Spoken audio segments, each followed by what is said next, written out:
All right, welcome back to another episode of the podcast.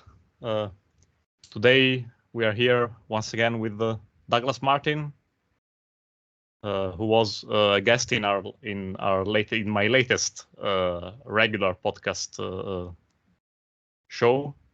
And so, first of all, Douglas, thanks again for being here. And yeah, I guess there's some interesting stuff coming up once again. So thanks for being here.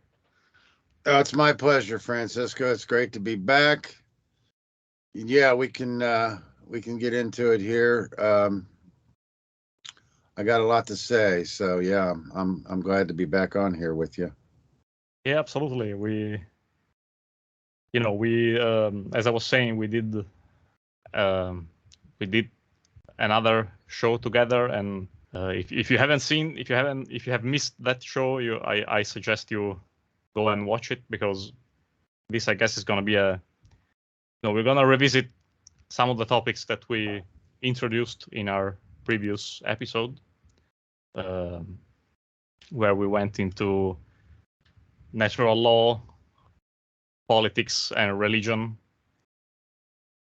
And I guess one of the things from which we could start today is it's talking about something that I feel it's pretty important to understand, because it's one of the I guess one of the foundations of the authoritarian mindset, of the statist mindset, and it's moral relativism.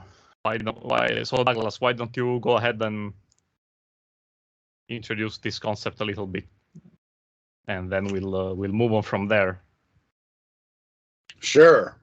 And that's a big subject, and it's a subject that most people don't really seem to even have a clue about. People would tell you that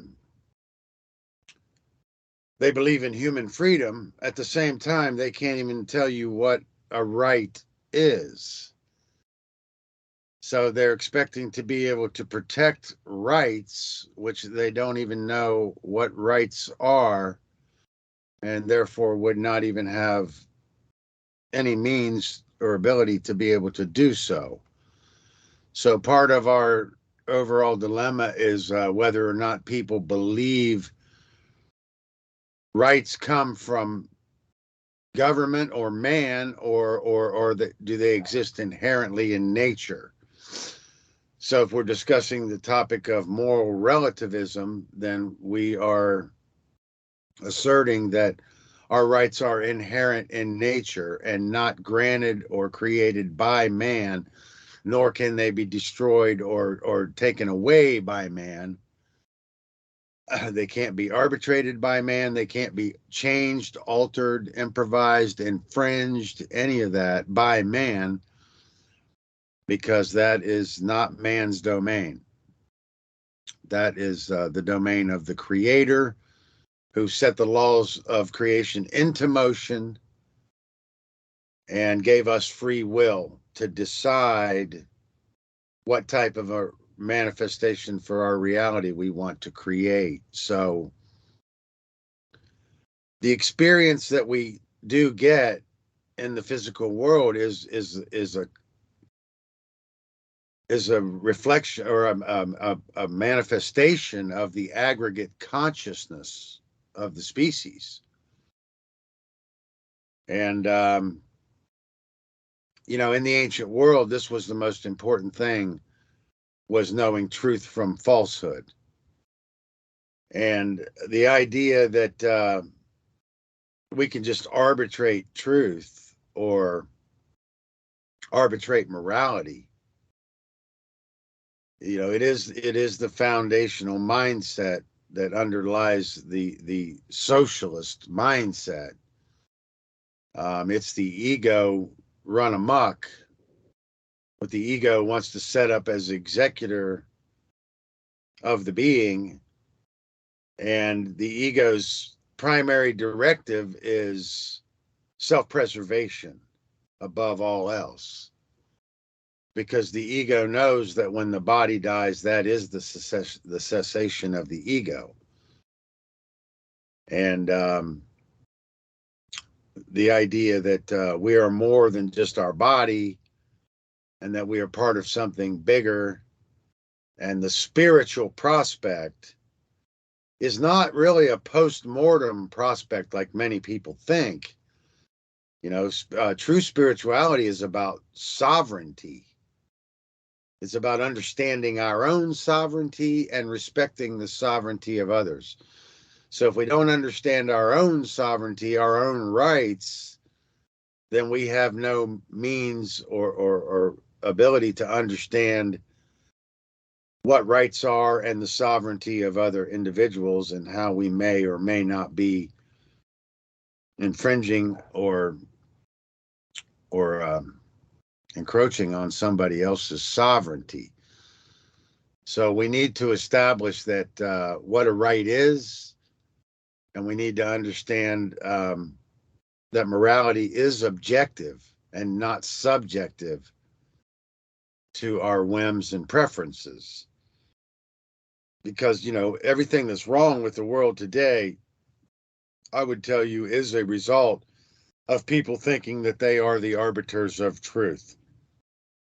And there's a lot of psychology that goes in or leads up to this condition, this human condition that is slavery in the modern world. And a lot of people still haven't realized that. A lot of people are more comfortable giving away their rights because they want to give away their responsibility to know truth. The Carl Jung quote comes to mind: "Man will do anything, no matter how absurd, to avoid facing his own soul." And that includes, you know, putting on a government costume and rushing headlong into a hail of bullets. But yeah, so moral relativism is at the crux of the human dilemma. And, you know, so in the ancient world, you know, I like to say that the ancients could not afford the luxury of dogma.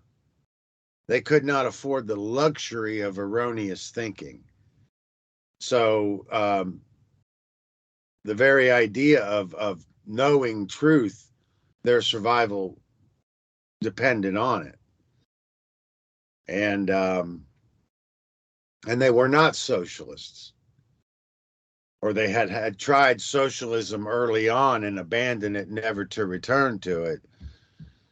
That was during the early civilization. After the civilization had undergone some progress, it actually did revert back to socialism, and that ultimately did lead to the collapse of Egypt and every other great civilization in its wake.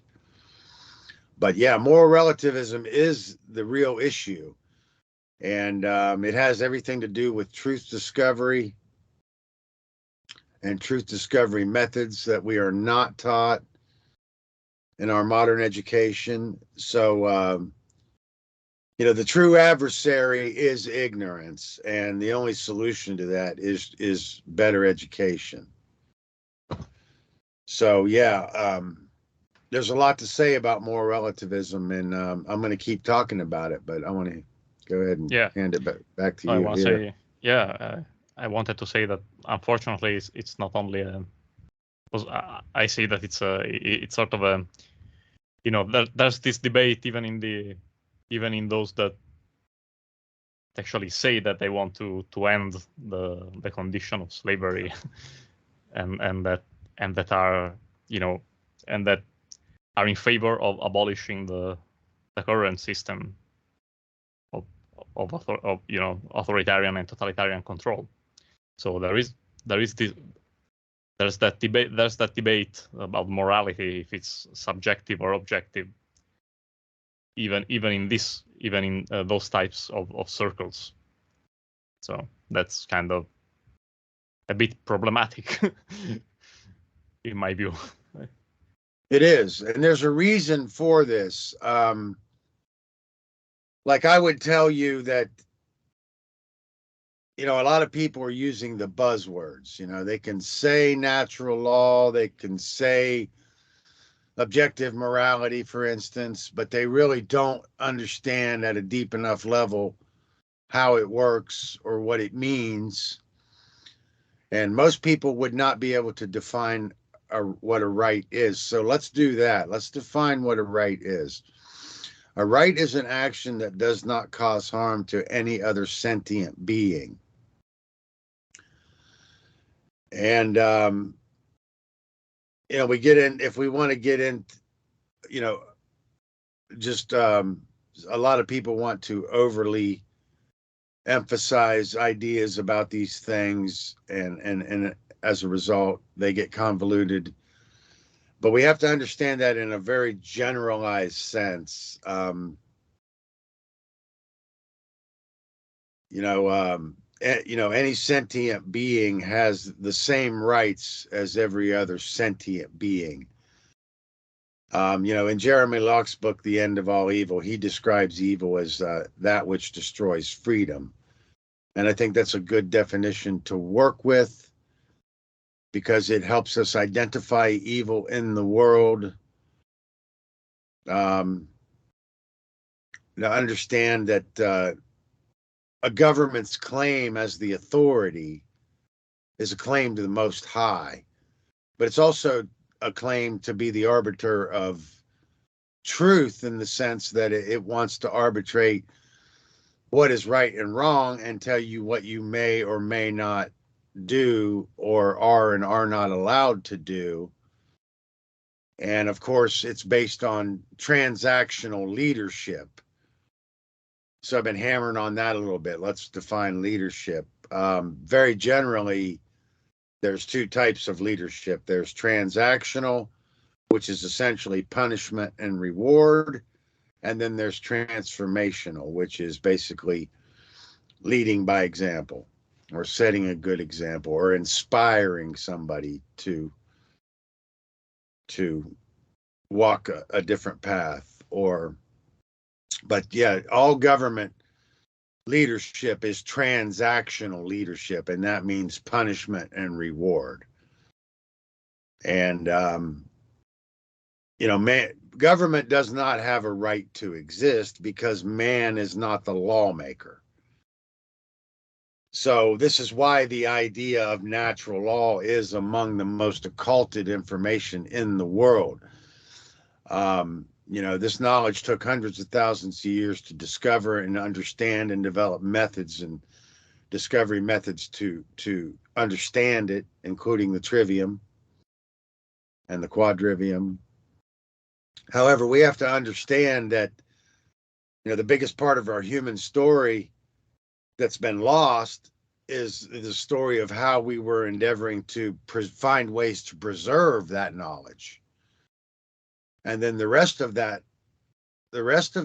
human story is at the point where that knowledge became an inconvenient truth to man's materialistic ambition. The rest of the human story is how to get rid of that knowledge, or sequester that knowledge from sight or access. You know, so that's part of the dilemma that we're dealing with. And if we look at what our history is, what we actually have for our history, you know, most of what we have is very late in the game. Our classical history, our 2,000-year window of what we have left of the history, is very late in the game. It's all very late in the game of our human story. And, you know, we've already been indoctrinated and conditioned into the idea that man is the lawmaker for thousands of years.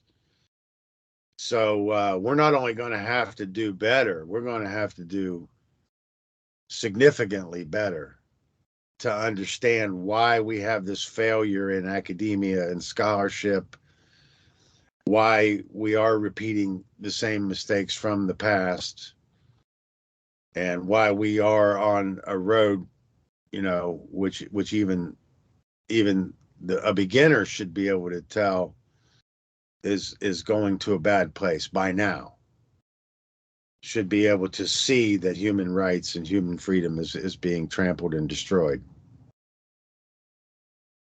Yeah, I agree. But as you said, yeah, it's gonna take quite the effort on you know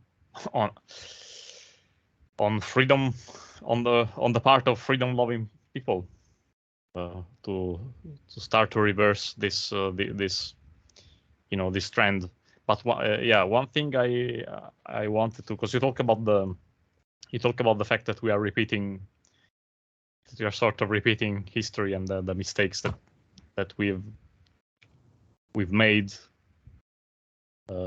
and this seems to be another point of contention, because there's the whole aspect of believing that everything is all just a cycle. Things will will evolve, no matter what we do. And I think that's kind of that's a fallacy, and it gets you the idea that you don't really have to do anything or take any particular action, because it's just everything is just gonna repeat. No matter what, we're gonna have a golden age followed by a a decay, and then get back into bondage and worst forms of slavery, and then repeat it, and then repeat, basically. So was wondering what are your thoughts on it? Yes, I agree. I think that's a legitimate concern. It's a huge logical fallacy. Yeah, it's all a giant stand down order. Yeah. First of all, that's what it is. Yeah, the idea that you're powerless to do anything about it, you're inevitably trapped in these autonomous cycles, it's a stand down order. There's no other way to describe it. We have a responsibility to truth, and we also have a responsibility to evolve the species through higher learning, and that is an introspective prospect. And just it is a stand down order. The idea that we're trapped in these cycles, whether it be Bronze Age, Iron Age, Golden Age, all that is directly related to the idea of the Yuga cycles. And it's a huge logical fallacy, because number one, it implies that we don't have free will. That's a fallacy. That we're trapped inevitably in these cycles. So I would want to say it. History only repeats itself if we don't learn the lessons from the past. So if history is repeating itself, and in a certain sense it is, because we still have democide and genocide hitting an exponential curve. So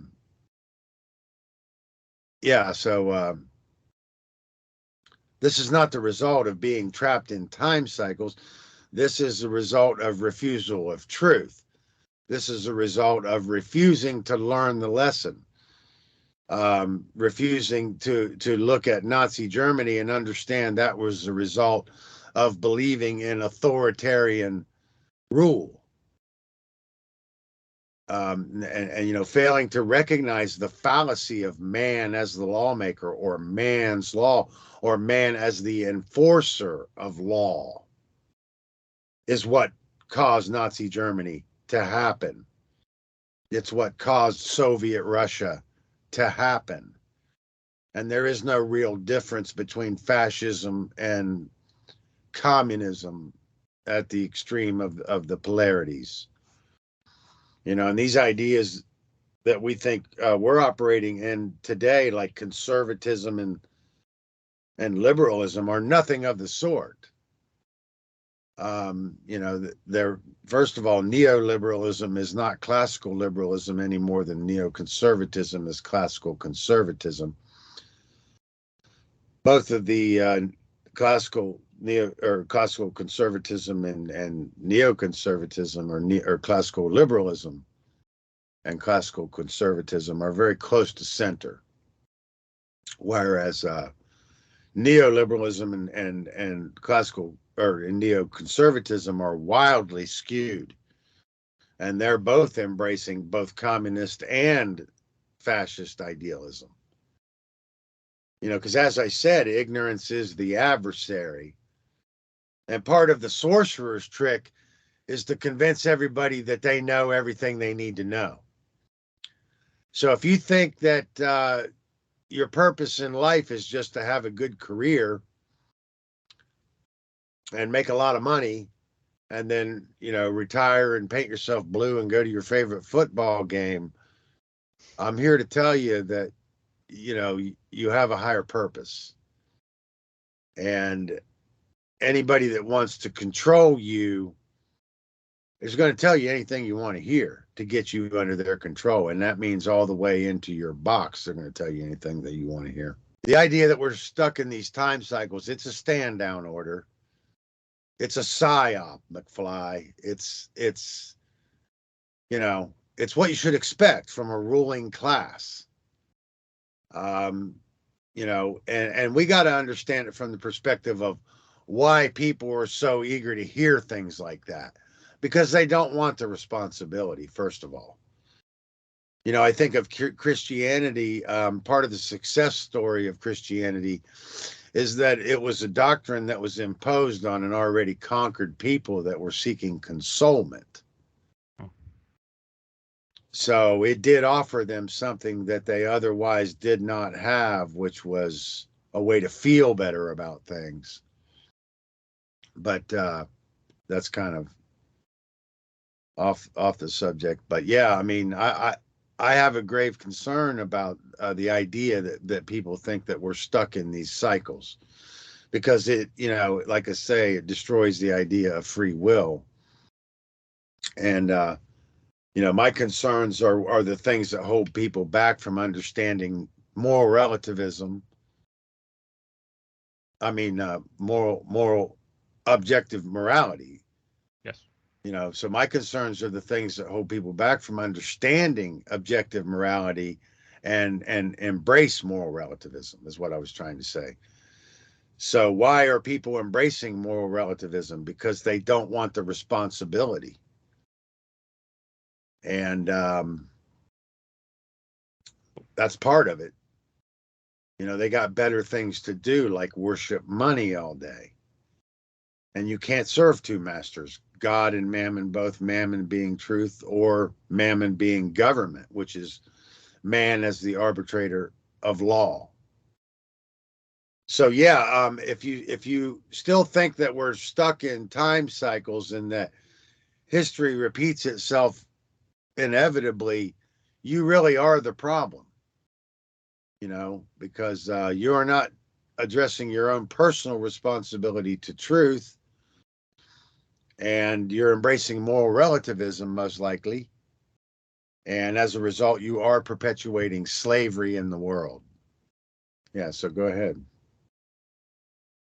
Oh yeah, I wanted to say to people that without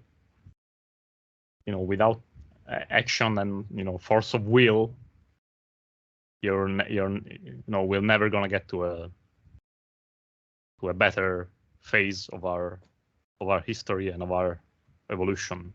So we just we won't get there magically and just waiting for the next cycle to happen.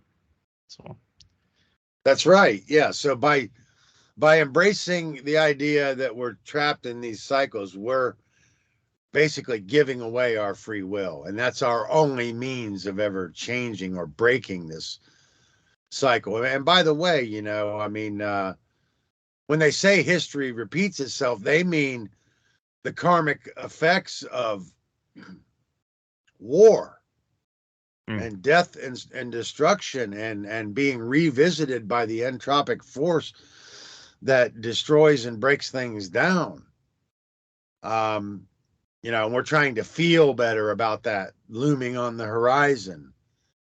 and trying to embrace what we see as an inevitability, that we could never do anything to prevent that. And it's all a stand down order. As long as we have, those ideas in our mind, there is no way, because we've given away our free will. We have no way to contend with that, because we've given away our ability to do that and counteract that. So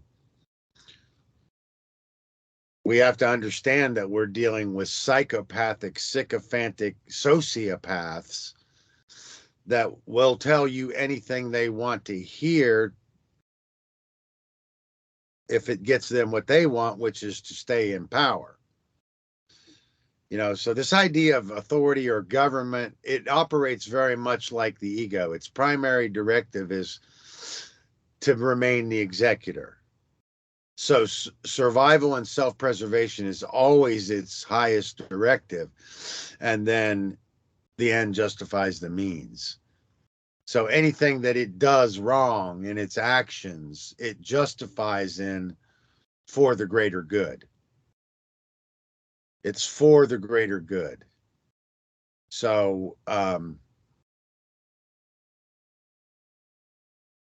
like Joseph Stalin says, when one man dies, it's a tragedy. When 10,000 dies, it's a statistic, because the 10,000 can be used as a political device to forward government policy or draconian policy or Stalin policy or Soviet policy. It's all going to get you to the same place. And, because man is not the lawmaker. So most everything I think is that people want to talk about or want to discuss is a distraction or diversion from what we need to get right down to, which is morality. And objective morality, that it is not subjective. Yeah, that's what I was trying to say earlier, is I'm a little bit all over the place, but yeah, to understand the natural law, for instance, my experience is you have to at least get introduced into the mysteries and start to study the mysteries. I see a lot of people using these words, and I don't really see that they really understand what they are. Like, if we don't understand the mental schism of the deterministic and the random worldview dichotomy, Yes, and understand that the random is the free will component, and that the deterministic component is the natural law, and that this idea of karma is something that we do, yes, experience on an individual level, but it's not instantaneous. It's not like you do something wrong and you walk outside and an anvil falls on your head like in the cartoons. But you do get karma on a personal level, but largely it works in the aggregate in terms of loss of freedom. So as morality declines, freedom declines. Well, as freedom declines, the ruling class or the controlling class gains more power. Yes, the world becomes more of a dystopic nightmare, but these are psychopaths that would rather reign in hell than serve in heaven. These are psychopaths that are in fear, and they want to control as a result of their fear. And, of course, they're intimidated by anybody that is more intelligent, because they see that as a threat. They see that as somebody who can potentially inspire and awaken the masses to their tyranny, to their arbitrary edicts, to their claim to be God, to their claim to be the lawmaker, which they are not and never, ever will be. Even if I wanted to capitulate to that and say, oh, okay, you're the lawmaker, I recognize you as the lawmaker, it would never be true. I can't give that to you.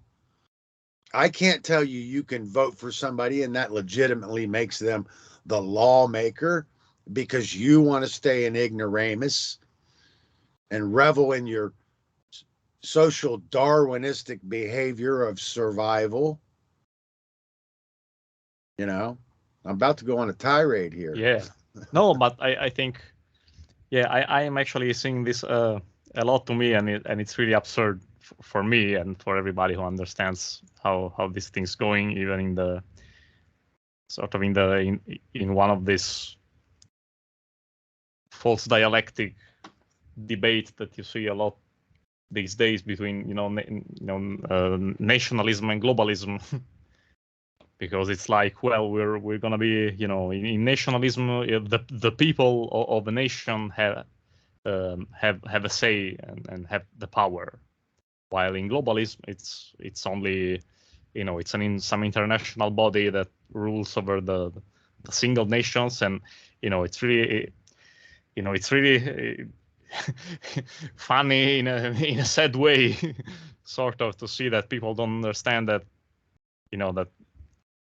that they still, that they still won't have a say, and they still won't have power. Even with a supposedly, nationalistic and patriotic government or whatever, because it's still all like they still be subject to authority, to arbitrary edicts, no matter what. Still under collectivism, no matter what. So that's true. Yeah, and you make a very good point. People that believe in these ideologies, in my experience, they don't really understand even at all what they are supporting or ascribing to. And if they don't understand, I mean, it doesn't take very long to understand where their limitations are. But let me just, and I've been hammering on this a little bit, trying to help people better understand it. But the idea of the republic is a Roman ideal. And it goes farther back. It actually comes from the Code of Hammurabi, and even goes farther back than that. But the idea is that you have a code of law, and that you've enshrined a code of law that's designed to redeem the injustices and enshrine and protect certain inalienable rights. And the problem with that is, for one thing, the language degrades. So the meaning of the code will change over time due to the degradation of language. Another problem with that is that establishes man as the law enforcer, the punisher, and the arbiter of punishment, and the delegator of punishment. And it's a fallacy ultimately. It's partly a contingency for democracy. The idea is mob rule, that democracy is mob rule. So democracy is two wolves and a sheep voting on what's for dinner. But it is mob rule, and ideally that prospect means rule by the most ignorant, and that's a very dangerous prospect. So based on that idea, you'd be better off with an experienced monarch than you would be with rule by the most ignorant, which represents a mob rule or a lynch mob. Yeah, but even though ultimately you'll still have you still have higher ups behind the scenes, maneuvering the mob. So that's right. Yeah. That's right. And that's why I said postmodernism is not a new idea. It existed in Greece, because Greece was basically where democracy was born by our classical history's account. And we have to understand that if they have everybody disagreeing on everything and everybody just going with their feels, they're going to be very easily swayed by social engineers and psychologists that know how to manipulate the psyche and sway these ignorant masses into their policies or into their, their political agenda, so to speak. So that's right. For instance, Rome, I think, used Greek democracy to buffer between their ruling class. For instance, let's say they wanted to continue the gladiatorial spectacle. Well, they just got people to vote or just get the people to vote to throw you to the lions. So the legislators don't have to take responsibility for that, as one example. So I'm trying to say, yeah, Rome used Greek democracy to allow the people to vote to throw you to the lions. So, to wash their legislators' hands of the culpability. It's just as an example, And but people don't understand that democracy is a Greek ideal, and it's based on rule by the most ignorant. It's a mob rule, and it's one of the most dangerous ideologies that you could have. See, because ultimately man is not the lawmaker. As long as man is not the law, or as long as man believes he's the lawmaker, he has not even an incentive to discover truth. Yeah. In fact, he already knows that truth discovery is going to become an inconvenient truth. So he's not only not interested in not discovering truth, he's more interested in making sure that you don't.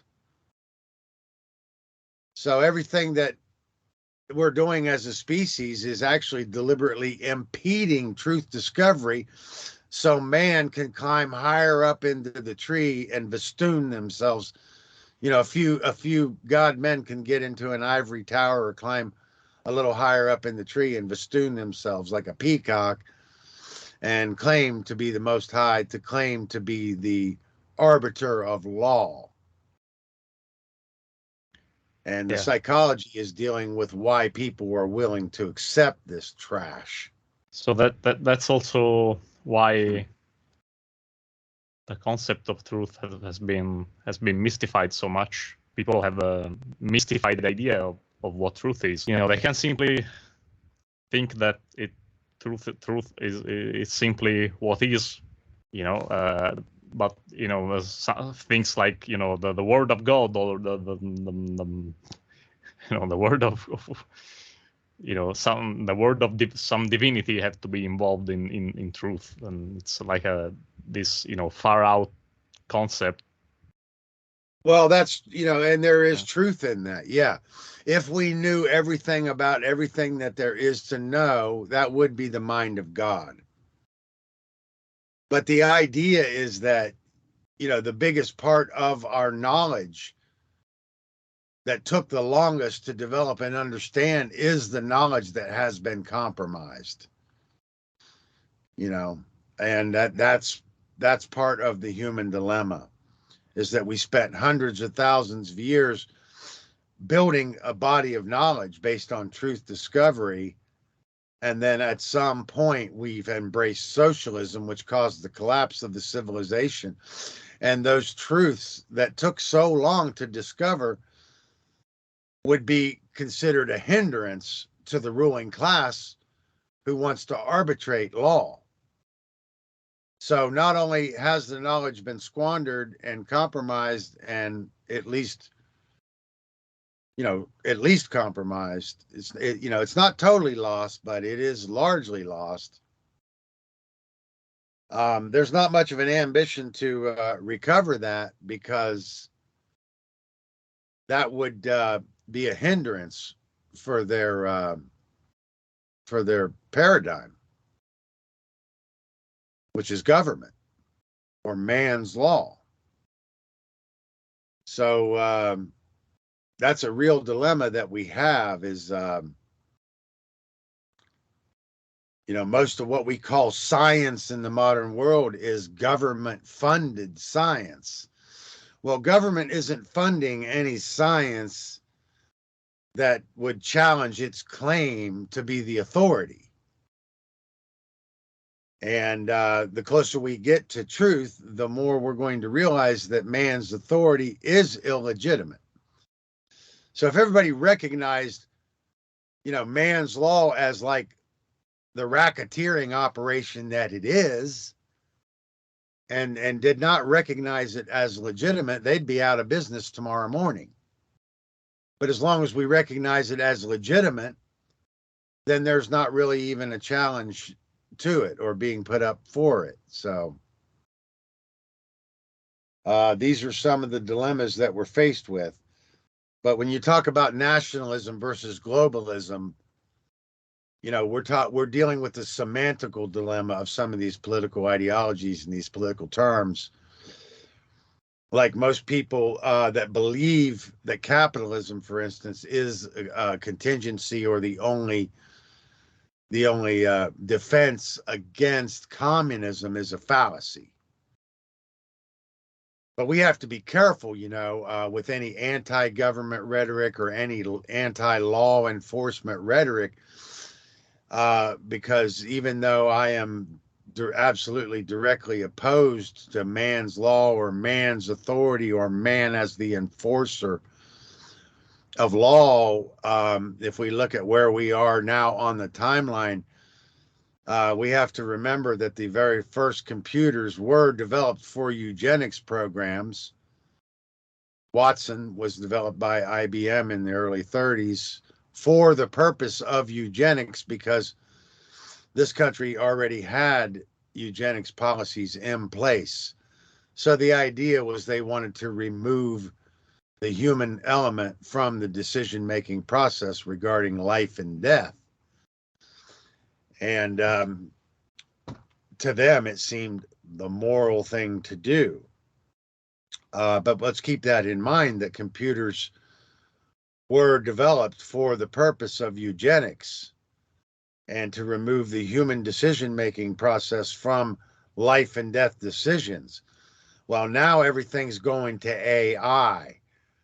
So even though government is legitimate and we do need to speak out against it and point out its illegitimacy, we do need to be aware that they want it to come down anyway, and they're moving it all onto AI, and that they're going to replace their law enforcers with robocops and AI automated bots, enforcer drones, if you will. So it's a very difficult prospect. It's a difficult dilemma that we have. And ideally, the solution is only going to be a spiritual solution. It could never be a political solution, because that's what got us into this mess in the first place. But see, by spiritual, I don't mean it's a post-mortem prospect. It means that you know, it's going to require understanding our own sovereignty and eradicating the dogma and the ignorance that is in the world, particularly regarding man as the lawmaker, because that is the huge fallacy. See, as long as we think man is the lawmaker, we have no need to be discovering the natural law. It sends us off on the exact opposite trajectory, which I would tell you is the trajectory of Icarus. You know, flying straight into the sun, into the masculine principle, and our wings will melt off. And that is a profound allegory, because it describes exactly what is happening, which is a true, genuine, demonstrable phenomenon of primacy in the north, that we can understand why the ancients mapped the cosmos in the way that they did. But, you know, and I'm saying a lot of things with that statement, but I'm a little bit all over the place, but I'm trying to hammer on man is not the lawmaker, man is not the arbiter of truth. And as long as man believes he's the arbiter of truth or the arbiter of law, then we are squandering our opportunity to discover truth.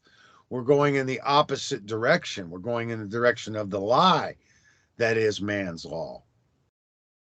So go ahead. I mean, what do you think about that? Yeah, we're going into the direction of dogma. And yeah, I bet when you mention primacy in the north, probably something that won't be readily understood by people. So I guess that will require another few episodes of ours to get into all that stuff also. So yeah, that's an advanced topic, and it has to do with our true lost history and our true human story. And but I think it's important that people understand the problem, as you were saying, with the not wanting to recognize truth. And it's important to understand that in the past, as you said, probably the first great civilizations were built on on truth, with truth as its as the primary, with primary importance put on truth, because that way it was their way, it was the way they were able to survive and thrive. And so I think people need to really understand that how that has been inverted today. Like if you don't embrace dogma today, it's gonna be they're gonna make it harder and harder for you to survive, actually, in the system. But paradoxically, even if people don't really think this way, we are actually going towards our own demise as a species if we'll be sticking with dogma instead of going towards what's true. So yeah, I mean, knowing where average people's heads really are at today, it's really quite horrifying. And it's easy to understand why people don't want to take up that mantle of truth discovery. So it's understandable, but it's not acceptable.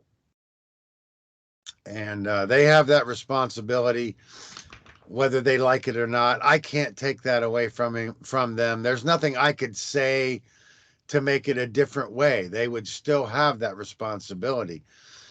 So this idea, I mean, the idea of occulting or hiding knowledge is a very real phenomenon. And it has been hidden in the past for both benevolent and malevolent reasons. Mostly malevolent, but there is some good reasons, or was some good reasons in the past why it may have been a good idea to hide certain knowledge. But at this point in the game, I can't really think of any real good reason why there would be. And the knowledge no longer, in fact, really is hidden. Mostly as we talked about on our first show together, one of the techniques of the occult, or the dark occult, is dissuasion, to just dissuade you from wanting to look into something, or to stigmatize certain information or knowledge and marginalize it in that way, or dissuade people from it in that way. It's of the devil or whatever. You shouldn't look into that. Because one of the things I'm hammering on, I want to tell people, is that in order to understand the world today, there's no way you would be able to understand the world today if you don't understand these things. Number one, the modus operandi of the Roman Church. Number two, divine right of kings and the modus operandi of the English monarchy in relation to divine right of kings. So, people that think that they've got the political game figured out and they understand politics, they're only kidding themselves. Because if they don't understand divine right of kings and the power of the English monarchy and the power of the Roman Church, they don't know anything about the power structure of this world. Politics is largely theatrical and vestigial. It is not where the real power resides. It is where the policy, the rubber meets the road with policy, but is not where the policy came down from. It goes much higher than that. It goes into the realm of the occult. And these are things that people don't understand. That's what I was trying to say. So this idea about nationalism and globalism, the idea that nationalism or capitalism is the only contingency for communism, they have a semantical dilemma because nobody really understands these terms the way they need to be understood. For instance, conservatism means orthodoxy, and that means by the book. Okay, but to understand what that orthodoxy actually is, it's not what people think it is. I can tell you that. The orthodoxy is based at this point largely on solar doctrine or Christian canon. And that is not based in truth. That's based in dogma. But, again, we talked about the degradation of language and how that would erode the meaning of the doctrines from the time that they were conceived and put into a textual form. The language has degraded to where what they had originally meant then, they no longer mean now through the liberal ideal of the revisionism and the degradation of language. These doctrines can often mean the exact antithesis of what they were originally intended to mean. But let me just say this, as far as communism as an ideology, most people don't understand it. And I want to say here that communism is simply the ambition for global government or the prospect of global government. So we have to understand that the conservative ideal is based on the idea of a border, and that inside of that border, we are vowing to protect the border. And inside of that border, we have a doctrine that enshrines inalienable rights and that we uphold those inalienable rights within the boundaries of our, rapid in quotes, national border. And that capitalism, which implies the right to private property, as the only means or the only contingency to defend against the communism, is a fallacy, because number one, we have ambiguity on what property is, and number two, capitalism is based on the exploitation of resources, and it's all based in social Darwinism. It's not true capitalism because you have centralized control. As long as you have centralized coercive control and centralized control of resources, you can't have laissez-faire capitalism. You have crony capitalism. The monopolies are already established. So the orthodoxy that you're protecting in your conservative national border is already a monopoly, for one thing. The monopolies are already established and they wouldn't be able to be undone. I mean, ideally, you have a ruling class claiming to be the most high and, creating a theater that the general public or the average citizen would have a voice in the affairs of the estate or the affairs of the state.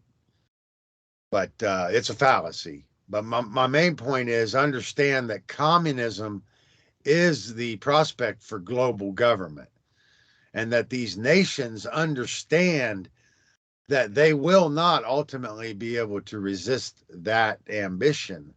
So they already know their power is on the wane. So what the average politician is doing is just padding their own nest with, materialistic ambition. But they know ideally that their power is already on the wane, and they know that their financial future is based on the program. So if they don't toe the line, they're not only going to get left out in the cold, it could be much worse than that. But because government operates, through blackmail and extortion and every evil that you can conceive of, it's not the way people want to imagine that it is at all. It's a mafia. The only difference between government and mafia is that people recognize mafia as illegitimate. But the main thing I'm saying is communism is a prospect for global government, and ideally nationalism would never be able to survive that and or endure or resist that. So these politicians are already selling you out upriver in terms of they're on board with the globalist agenda, and then everything they do is theatrical performance to convince you otherwise. But see, you have to understand, I mean, if they're not on board, they're going under the bus. So that's and the they way most it works. certainly, yeah, and they most certainly don't want to go under the bus. So That's right. So, and a lot of these things I'm trying to explain, sometimes I feel like I can do a better job. Sometimes I feel like I'm just getting warmed up. And the main thing I'm trying to do is take a step back and try to embrace what we've already covered, because I want to really thoroughly cover this stuff. I want to really feel like, we put a dent into it and are touching on some of the issues that people are struggling with, like natural law and moral relativism. And, those are the two big ones that I'm most concerned about, quite frankly. yeah, no, those are the understanding those two concepts is it's pretty fundamental for if we want to move on or or not meet not go towards a very good ending, I should say. Unless you want to live in hell on earth. Yes. Yeah. That means they not only decide who lives and who dies, but when you live and when you die, or if you die, or if you even get to be born, or if you even are allowed to die. It's a very real danger. Yes. And the world is being run by mad scientists, if you hadn't figured that out yet. Oh yeah. And they're psychopaths, and they're sycophantic and sociopathic. They don't feel not only do they not feel or are unable to experience a full range of emotions, they realize that early on, and they start early on developing or practicing pretending to experience a full range of emotions. So in that respect, they're all actors, and they learn how to pretend to experience a full range of emotions when in fact they really don't. They are not really able to experience empathy the way you and I do. And it does not interfere with their cold, calculated decision making regarding policy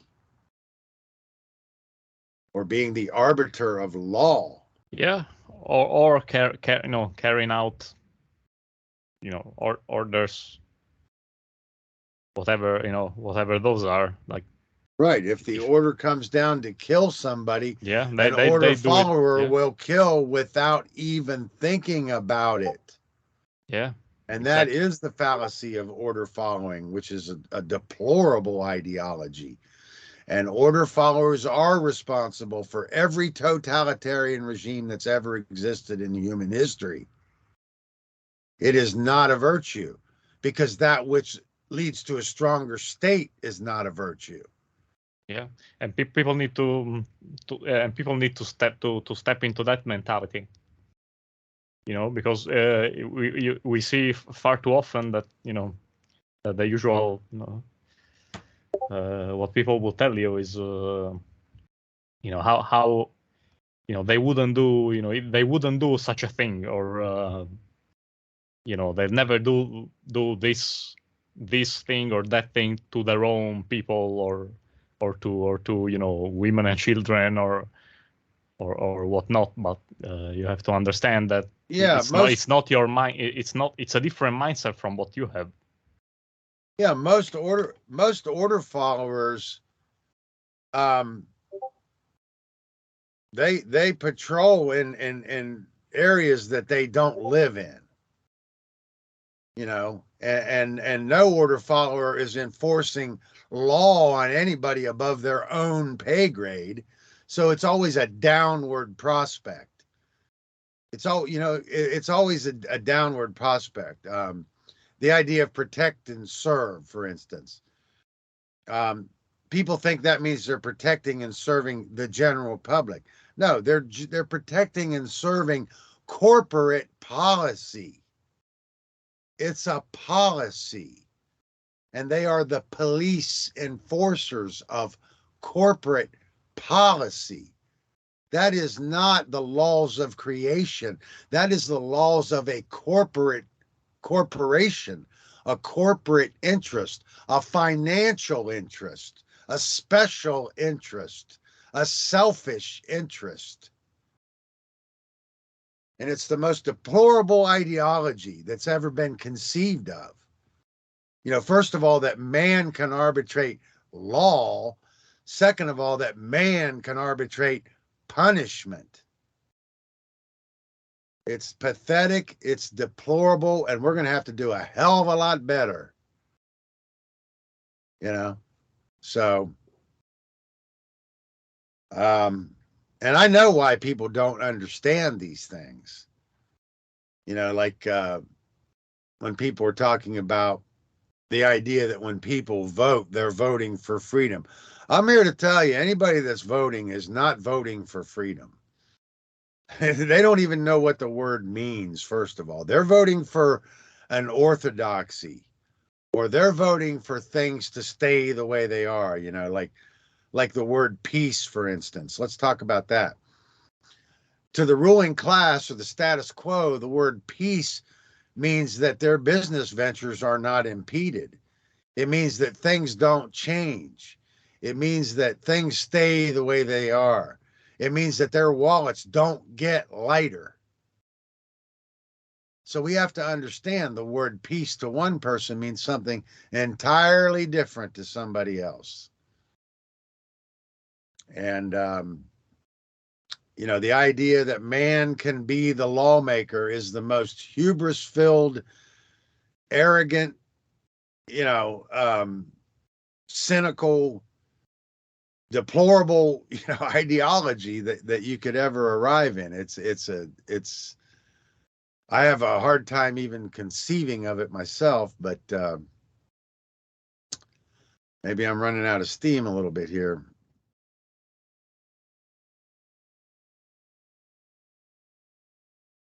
All right. So speaking about topics that are confusing people, I guess one of the things we wanted to talk about was Satanism. And so I say, yeah, let's get into Satanism for a while, because it's another highly,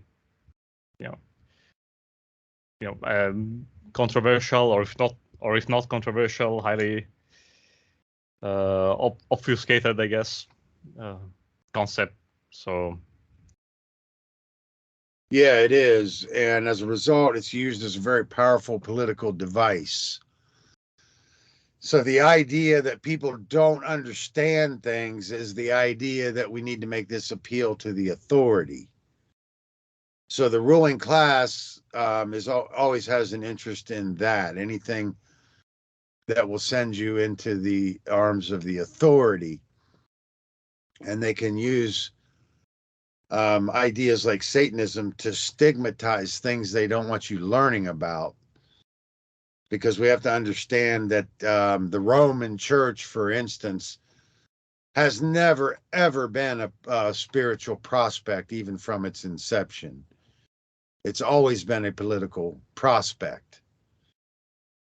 And the Roman canon, or the Christian canon, that we're all subject to under Justinian's Corpus Juris Civilis, is it's based on, number one, dogma, but it's also based on the appeal to man's law, or man as the authority, or man as the most high in a position to arbitrate law. And have to understand,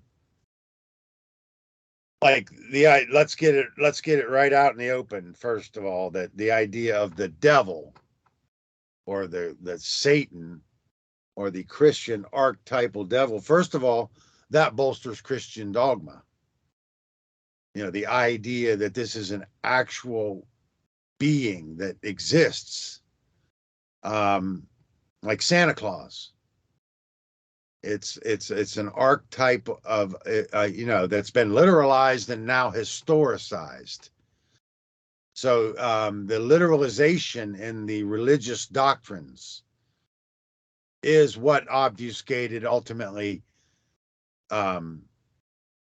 diluted, and ultimately compromised the not only the methods of expression in antiquity, which is communication, but the science itself. So modern religion is a phenomenon that is a result of not understanding Egyptian science and Egyptian religion, or Egyptian science and early expressions of Egyptian science. And the irony, or the paradox, is that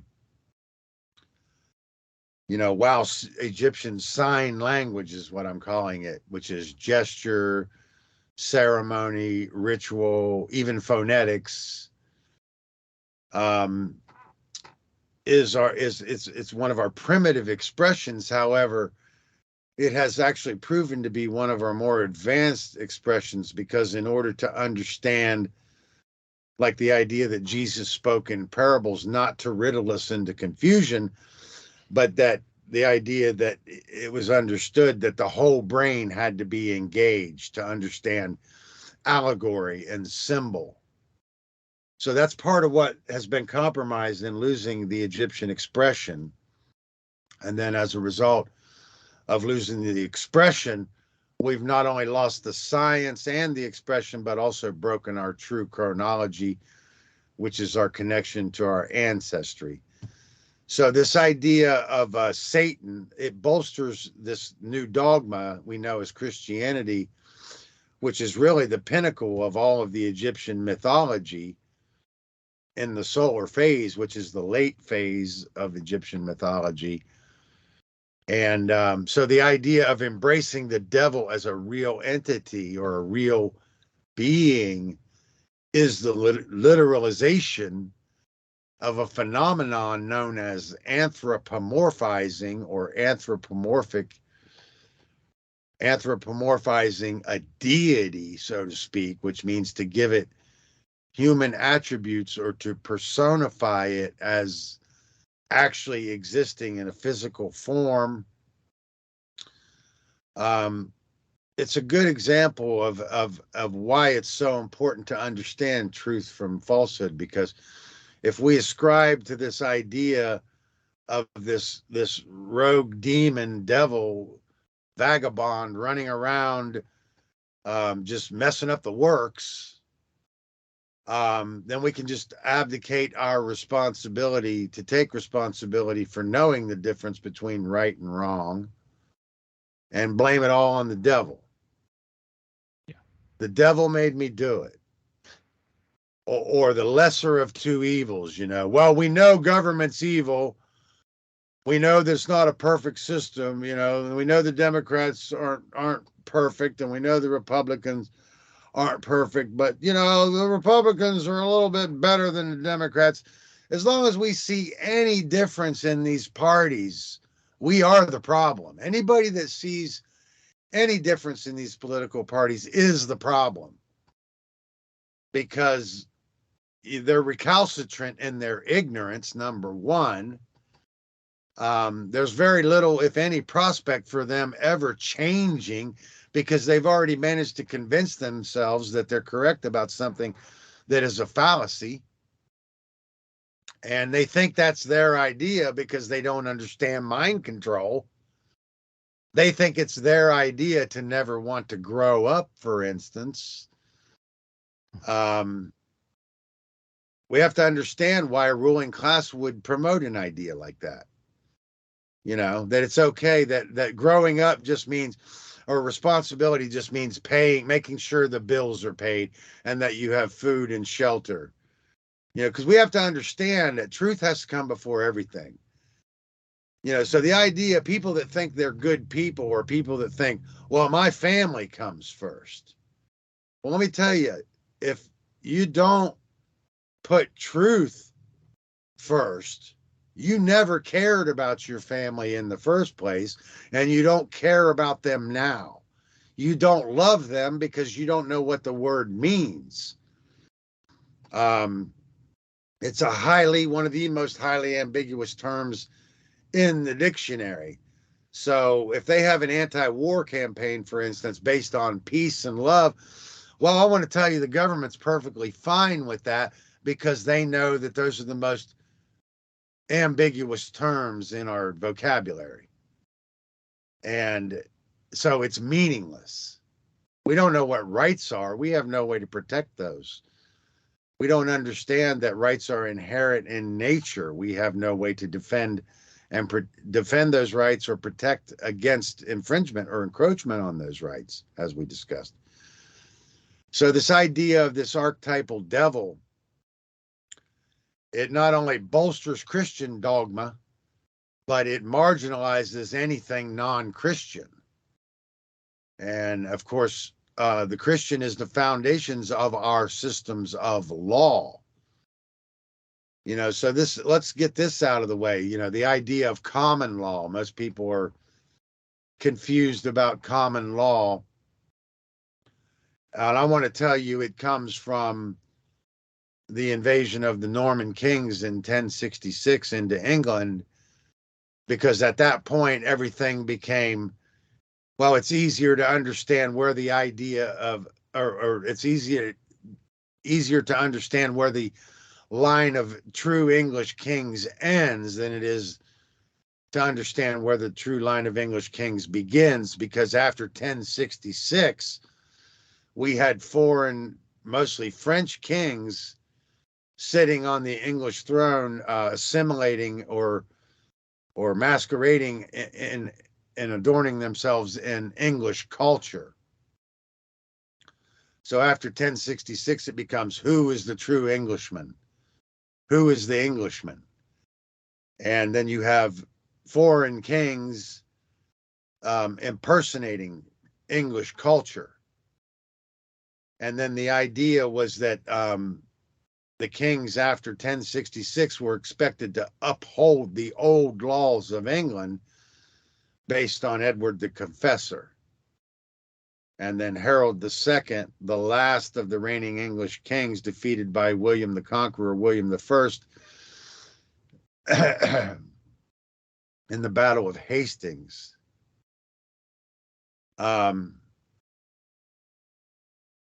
Marks the end of the line of the true English kings.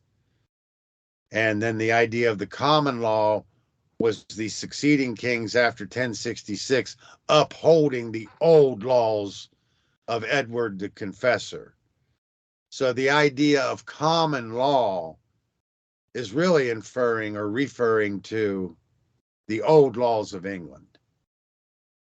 And to understand, the Magna Carta came out of, we have to understand the difference between continental Europe and England in our history.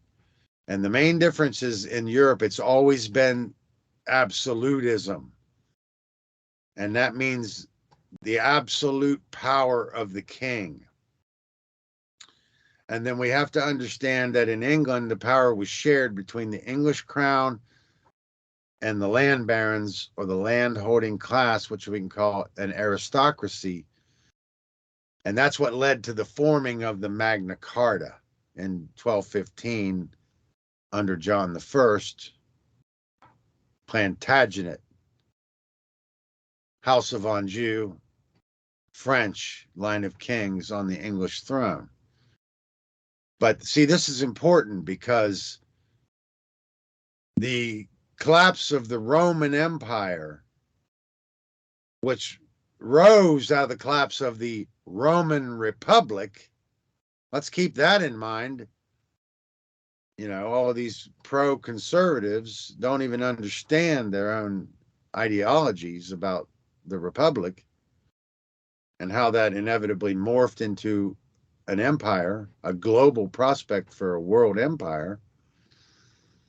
But the collapse of the Roman Empire meant the rise of the Holy Roman Empire, with Rome wanting to unite Europe and England and ultimately the world under the banner of Latin Christendom. So we have to understand this idea of the common law was a resistance to Christian canon, but it was also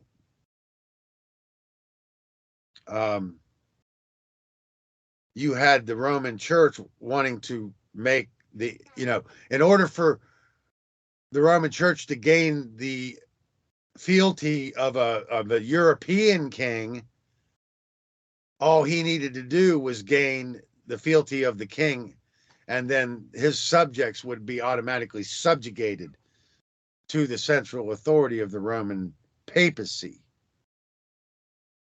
But in England, it was different.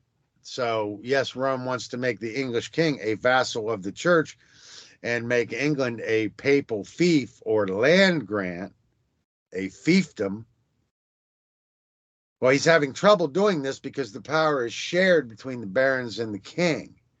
And that's what leads to the signing of the Magna Carta and the attempt to keep Christianity out of England. And we have to understand, during that campaign of the Holy Roman Empire, it is the strong Norse culture in Europe that resisted the imposing Christendom doctrines in Europe.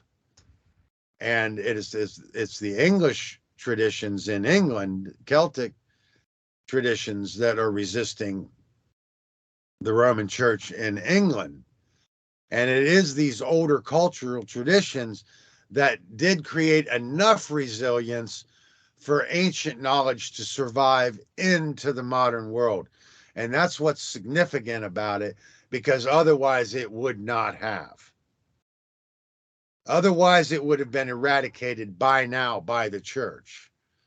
And England would have already been made a papal fief and the king made a vassal of the church. And there would have been no sharing of the power between the land barons.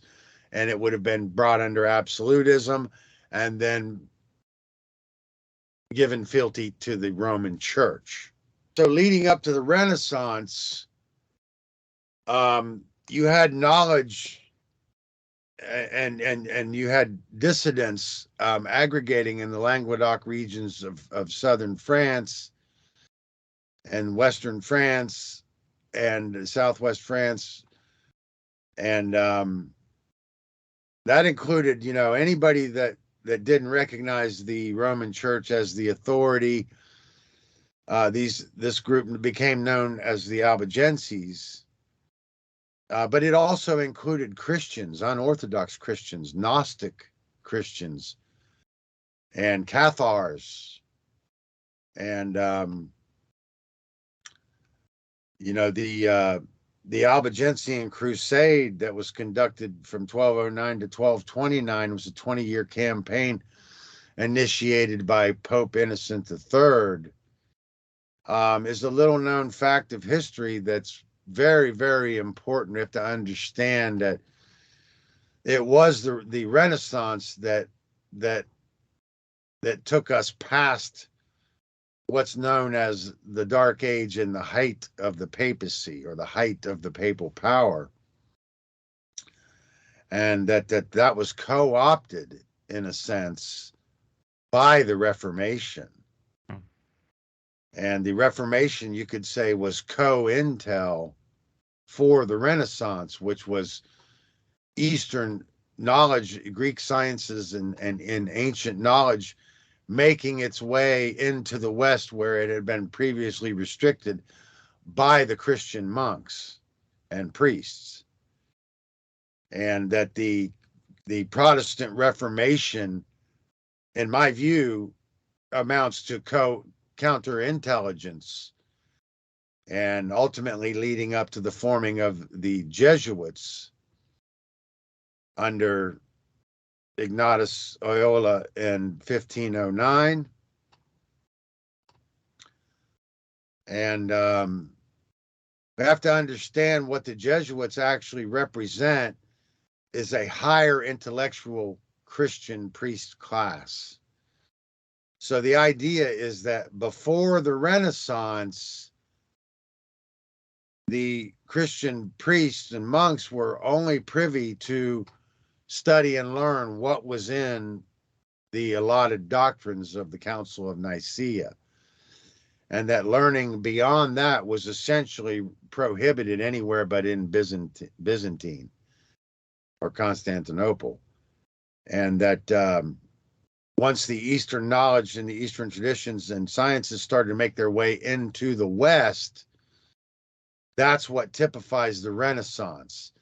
So at that point, there's a contingency in the Roman Church that is the need to allow their priests to become more intellectualized. So we have to understand that means before the Jesuits, that the Roman Church saw their priests acquiring knowledge beyond what they would allow them to acquire, was viewed also as a potential threat to the Roman Church. So it wasn't just the general public that they were restricting from learning, it was even their own priest class. But see, the Jesuits represent a counterintelligence for the Reformation, for the Renaissance. So there's a contingency requirement now to intellectualize their priest class. Does that make sense to you? Or yes, it does. Yeah. And and I don't talk about the Jesuits a lot because I don't like to deflect away from the central institutions. So if we're even going to discuss the Jesuits, it needs to be in context that these are agents of the Roman Church. They're just more intellectually superior or more intellectually adept than the priest pre-Renaissance.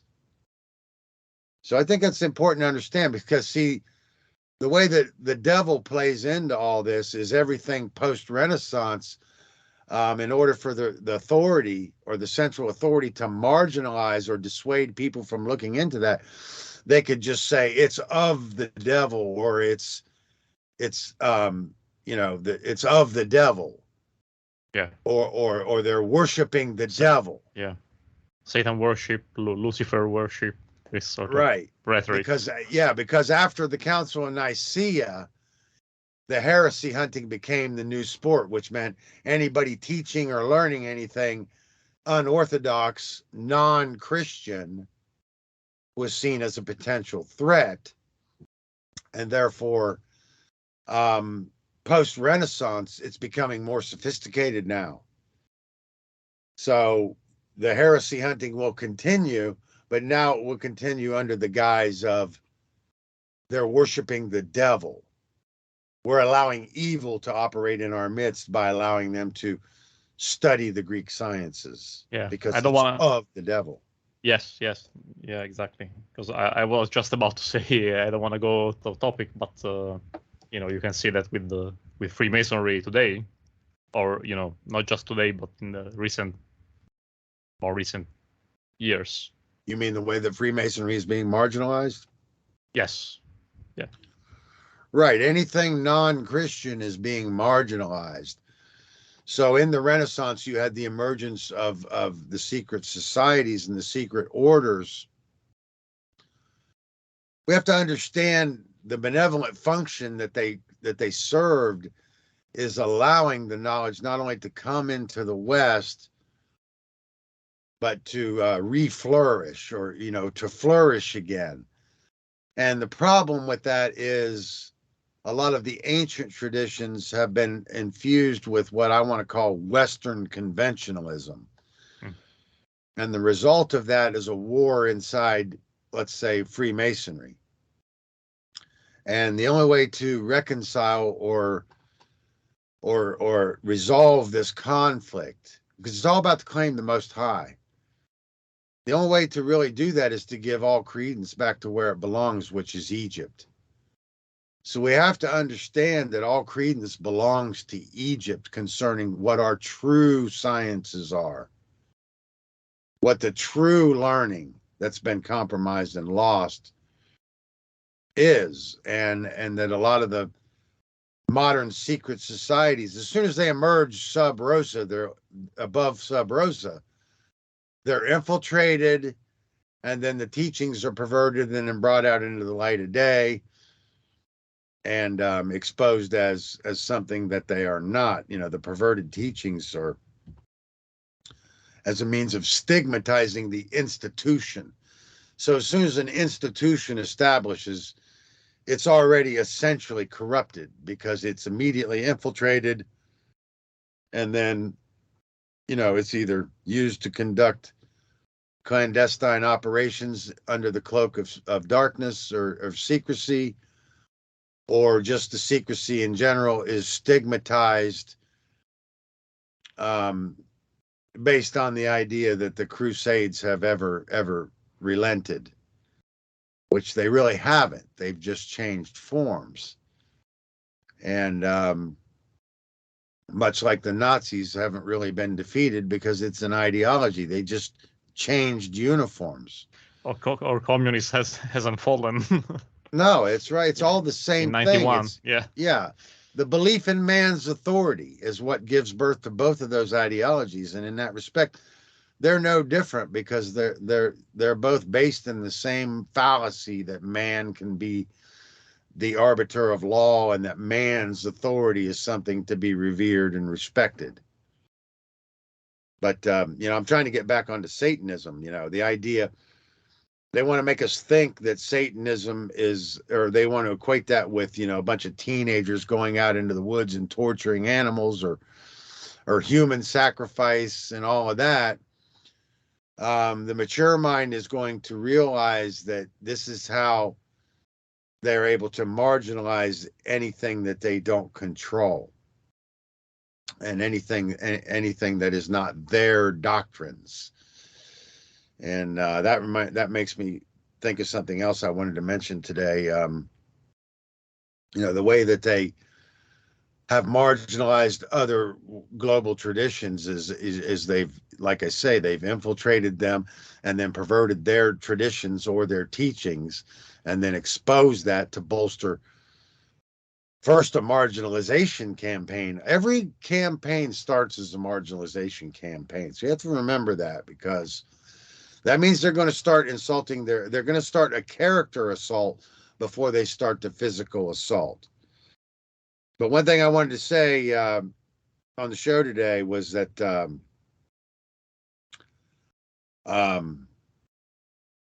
regarding man's law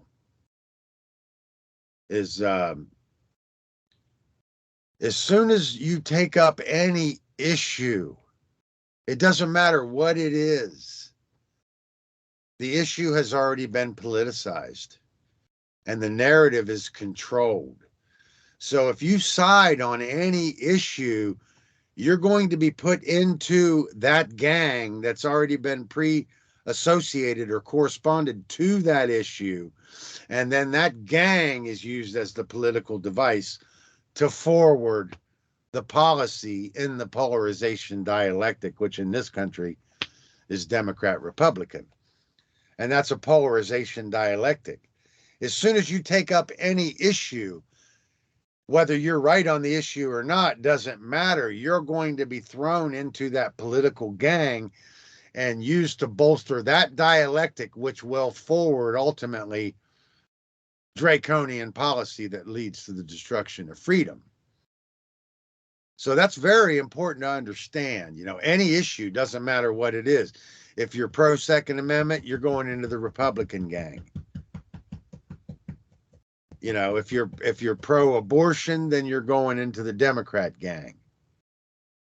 And then those gangs will use to bolster the polarization dialectic, and ultimately that will push the main policy forward, which is destruction of freedom and the bolstering of the institutional power, or the centralization of control.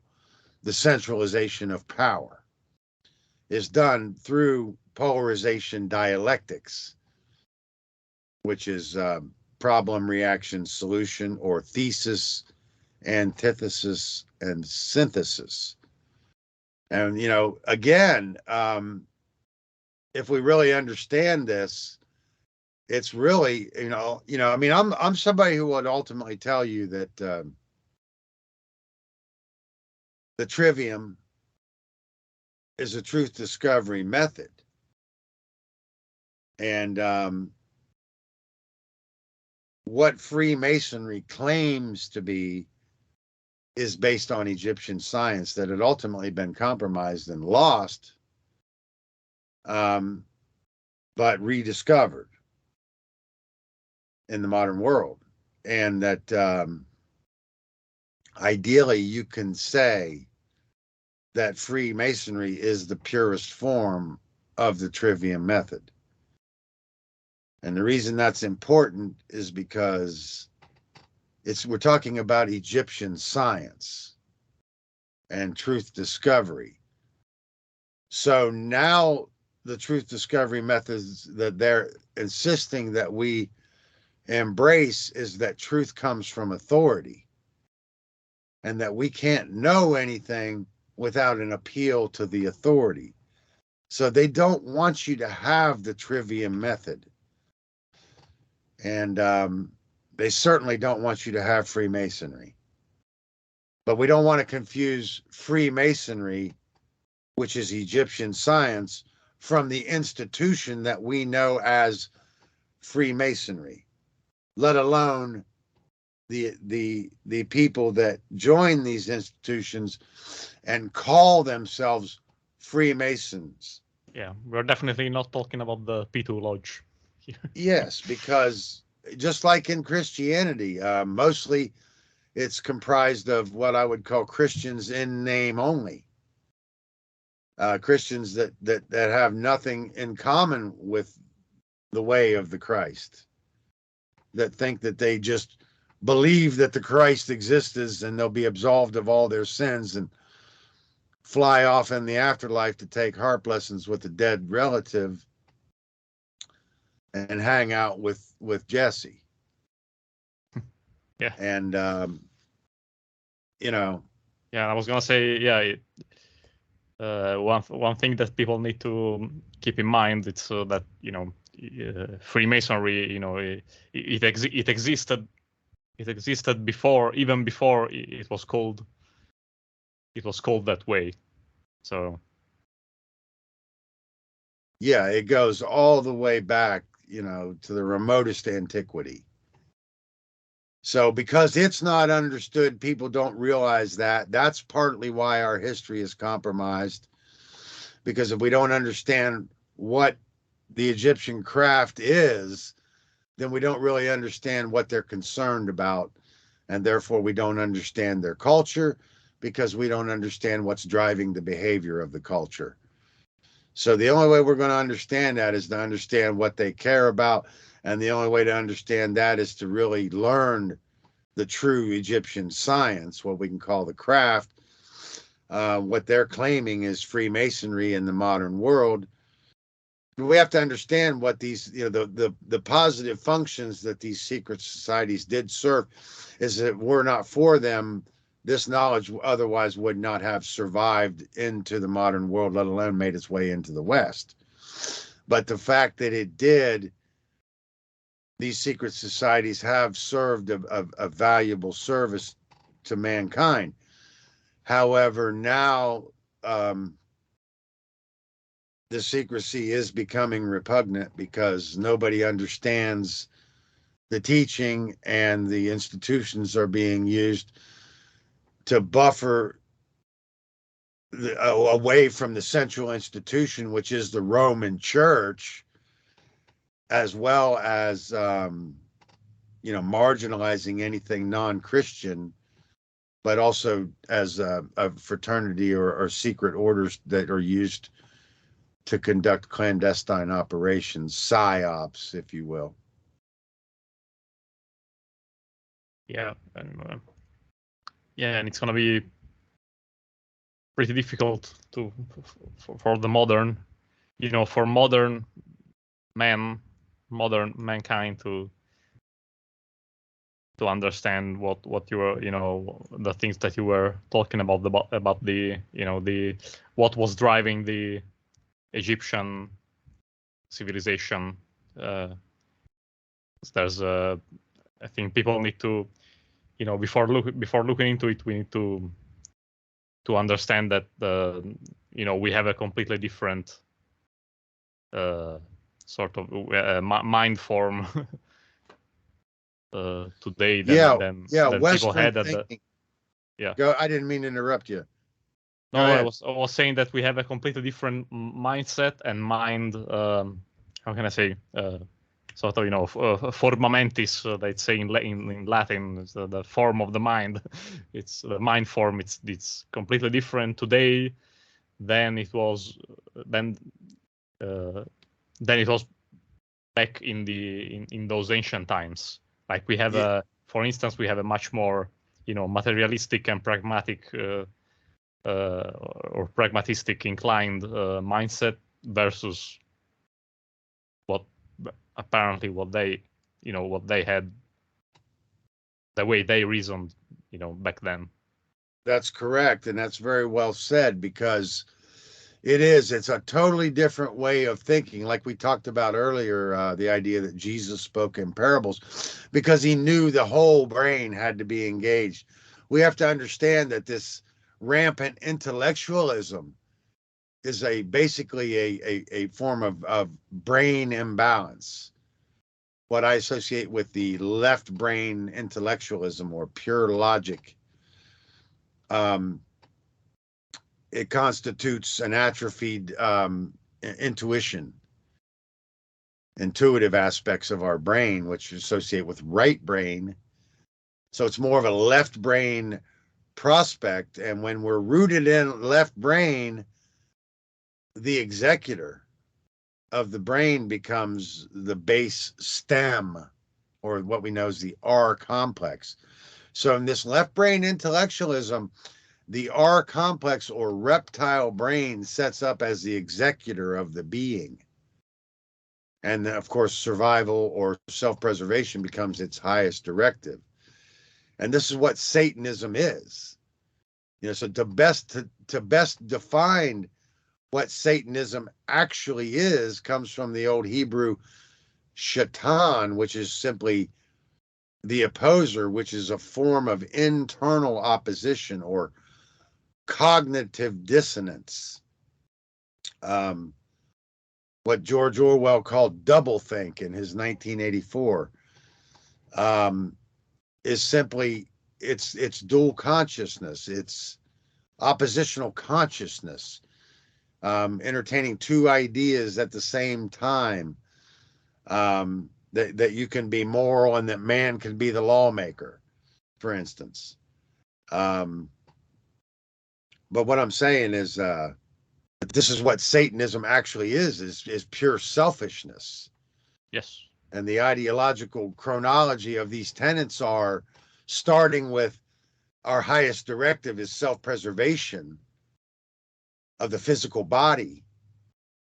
That implies not only that we are nothing but our body and that we only exist in a physical sense, and then death is the final dissolution and that there's nothing beyond that. and ultimately that man is the highest power in the universe and therefore the arbiter of law is what's rooted in this fallacy. But, ideally, the point I'm making is that this is what we can define Satanism as in truth, is its selfishness. And in that chronology, selfishness, the self-preservation becomes the highest directive.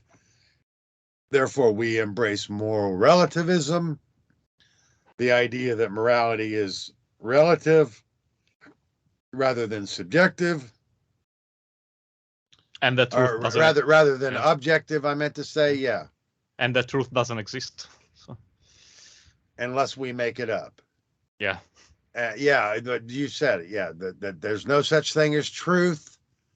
And then the embracing of the moral relativism leads to social Darwinism. And let me just explain social Darwinism for a minute. It's more than just fight or flight mode. It's more than just survival of the fittest. It's the idea that you have to have a leg up or get a leg up on your fellow human being. And see, we have to understand this is what allows us to fall low, because the result of that is we allow ourselves to fall low and lower. As long as we come out with a leg up on top of somebody else that we can see in a worse disposition than we see ourselves in, then we're okay with it. And that's what you have in the case of order followers. And that's why I wanted to put the emphasis on, you notice they're never arresting anybody above their pay grade.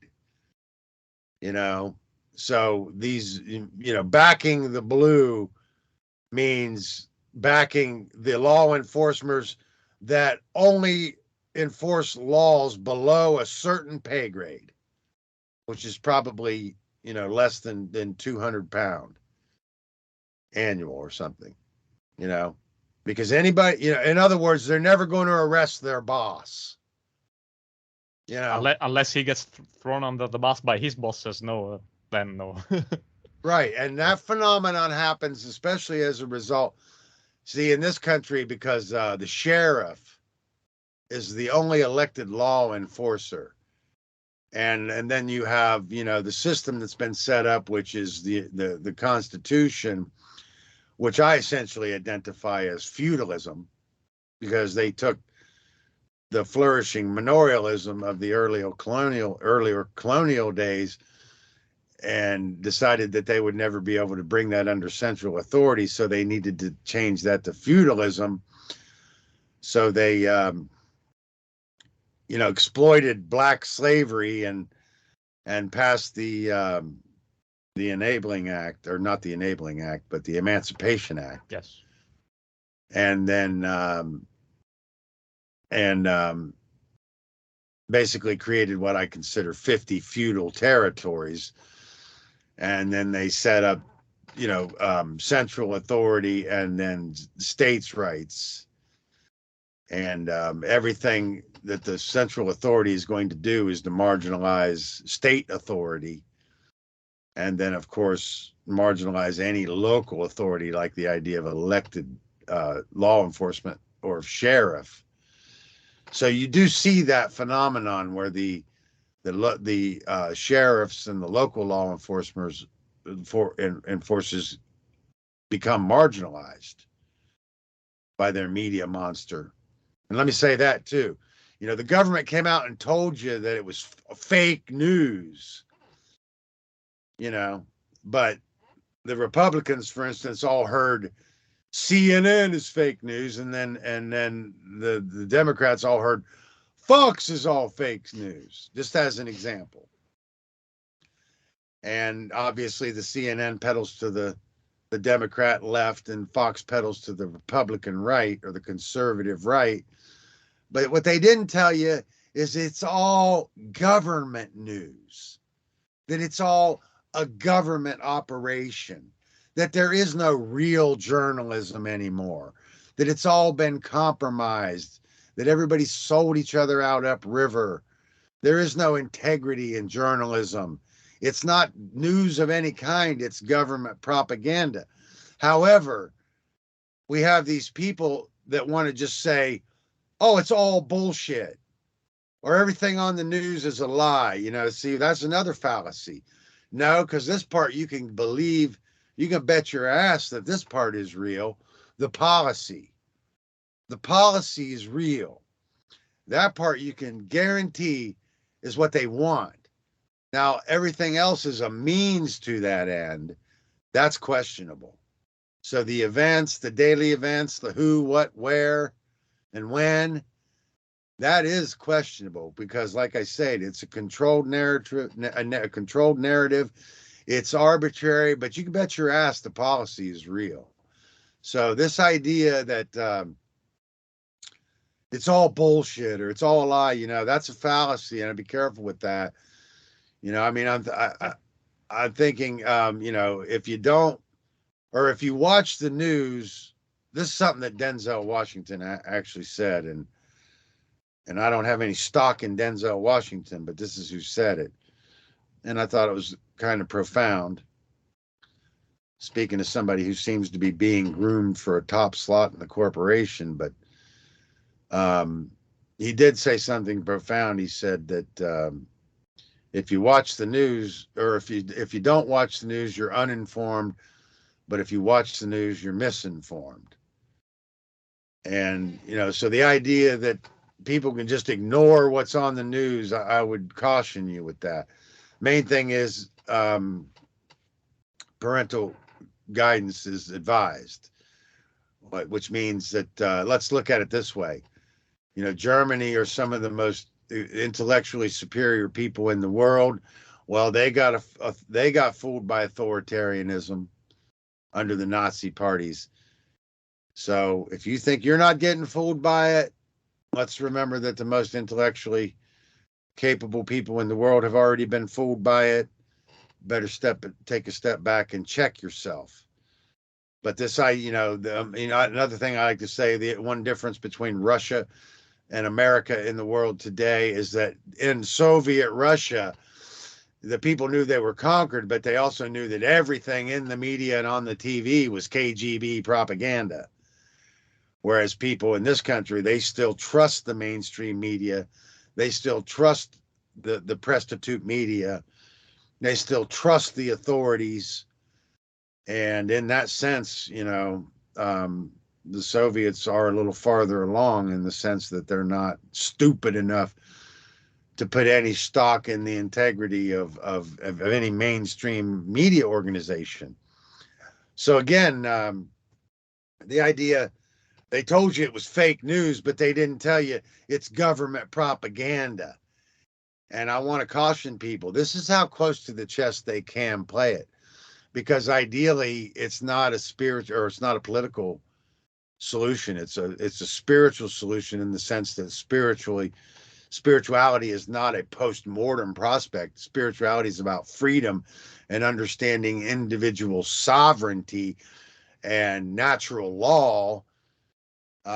So ideally, the heresy hunting was allowed to continue post-Renaissance under the guise of rooting out new heresy hunting, under the guise of it's of the devil, or they're worshiping the devil. And I know that was kind of a go all the way around the world, but I said a lot in there. I wanted to make sure and finish off that point about the Satanism too. So yeah, go ahead. Yeah, definitely. We went, we went pretty far, from that point. But yeah, all all things that need to be understood by people. So I'm trying to make sure I finish the points that I'm starting. Did I bring that all together? Yeah. Or yeah, I think you did. Yeah. Yeah, because you know, the Satanism now, they can just say, well, it's of the devil. Yes. Or the idea that the Satanism is a bunch of teenagers sacrificing animals in the woods, then we don't ever have to equate it to ignorance and man. What's that? And selfishness. We don't. Yeah. Yeah, of selfishness. Or that man is the lawmaker, or that moral relativism is a satanic ideology, you know, or embracing man's law is embracing Satanism. because man is not the lawmaker. In order to embrace man as the lawmaker, you have to overthrow the real lawmaker. Well, guess what? That's the creator. So in order for man to be God, the lawmaker, you got to overthrow the real creator, the lawmaker. You know, and that's an abomination to God. Yes. And atheism is you know, it's a government product. You know, it's something that they want. In other words, you know, they encourage that, they support that. They're all for people being that ignorant. So, you know, because atheism is a deplorable ideology again. And again, if we understand that true spirituality or true freedom is a spiritual prospect, then we will start to understand how atheism is detrimental to that. But again, you know, the idea, let me just say it this way. It's understanding the science of causes that puts us closer to source. So if we're interested in having a relationship with our, rapid in quotes, creator, then I encourage you to learn natural law, because that, by learning the science of causality, puts us in closer proximity to source, which is in closer proximity to the creator, closer proximity to truth. Yeah, I think it's you know, the most important when it comes to natural laws. It's like the most important thing you have to deeply comprehend. It's, you know, causation, cause and effect, and, you know, consequentialism. And because that's, you know, that's key, and I think that's what, you know, one of the things that the ancient civilization had really understood, and so that's how they were able to flourish. And I think we have to get, you know, we have to really, you know, get back to understanding, you know, that principle, that cause and effect principle, and, you know, and consequence, because otherwise I don't think we will be moving along moving on in our evolution. But I also get it's a very difficult thing to understand. It's one of the things that people resist the most. Yeah, because it takes time and attention. It requires our spiritual currencies. And this is what people aren't willing to sacrifice. And, you know, ideally, they know that it means responsibility when we're talking about truth. And it is that responsibility that they want to run away from. This is what the Carl Jung quote is invoking, that man will do anything, no matter how absurd, to avoid facing his own soul. But we have to. Go ahead. No, I wanted to say we'll have to realize that, you know, the importance of, you know, of consequences. You know, in one way or another, we'll have to if we want to go on. So. Yeah, I mean, at some point we will realize that it's not really even an option.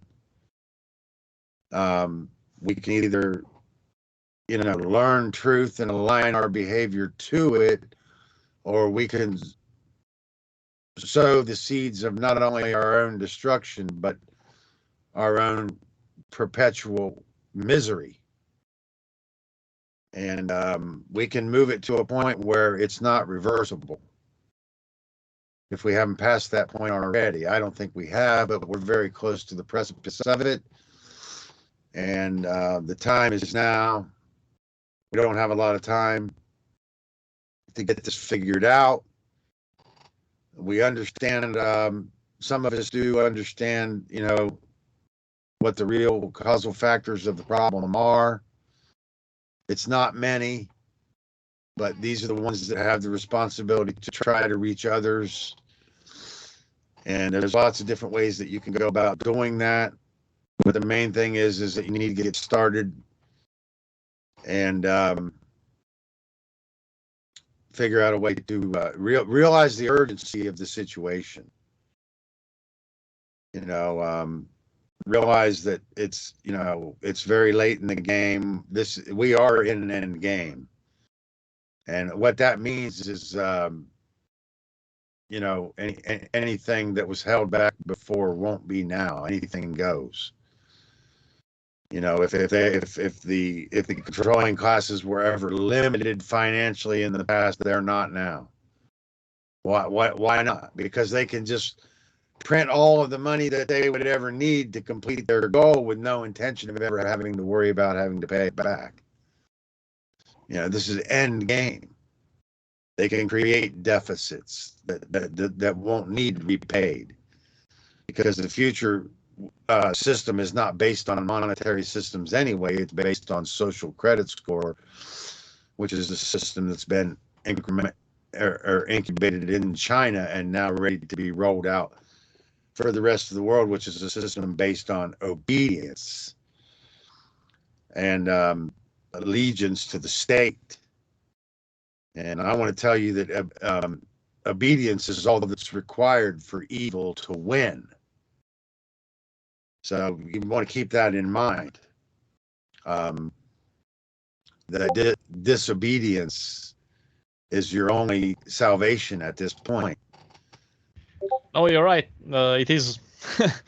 It is our only. Yeah, it is our only, one of the way outs. Out, for sure. Yeah, I think we've covered quite a lot of things in this episode. So I don't know if you have anything else to add. Yeah, let me add a few more things. Because the idea is that, the government's not just gonna come down overnight or anything like that. It's about withdrawing your consent, understanding the inherent immorality of the prospect of government. Understand that it's always an immoral prospect, because government's only ends to any means is violence. And violence means that somebody's natural rights are being violated. And that's not to be confused with force, because those are two different things. If somebody is killed due to an act of violence, then that means somebody's rights were violated. But if somebody is killed because somebody is defending their own life, then that is not violence, because that is the application of deadly force in self-defense. And those two things need to be clearly understood. See, because one of the problems with the idea of allowing man to be the enforcer of law is, first of all, they're going to seek a monopoly on power in the form of implementation. For instance, they want gun control. So they want a monopoly. That doesn't mean get rid of guns. It means a monopoly on guns for them, which means the general public has no way to ever resist their tyranny. So of course they want that. But what I'm trying to say is we need to understand the difference between force and violence. We need to understand that it's not about the idea that, because everybody wants to say, what if? What if? Well, if is the middle word in life. If you can keep your head when all about you are losing theirs. If is a prospect based in fear. And so that means that you've already initiated the natural law expression of chaos just by engaging the prospect of fear with your question or your inquiry. What if? My roads? Who's going to build my roads? Well, first of all, embracing slavery is not worth the cost of not having roads. Second of all, you already have roads. And third of all, those roads were built by private contractors, not government. So obviously our imaginations have been destroyed to the point where we don't even have a concept of being able to function without authorities arbitrating policy. And that's basically subjecting us and the people we say we care about and the people we say we love to perennial parents from cradle to grave, the perpetuity of the prospects of never being allowed to even grow up, never being allowed to have enough integrity to make a sound decision. And so I wanted to just address that a little bit, because the idea isn't, that you're going to take down government.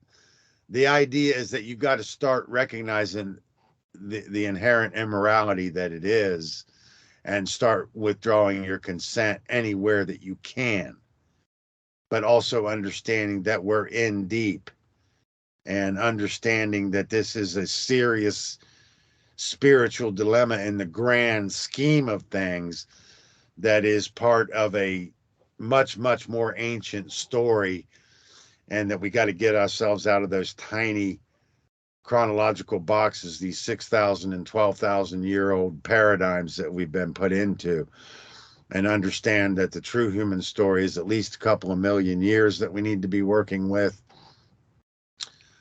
and that what has caused the evolution past the autonomy stage is truth discovery. And that's different than modern, like Francisco, or like you had said,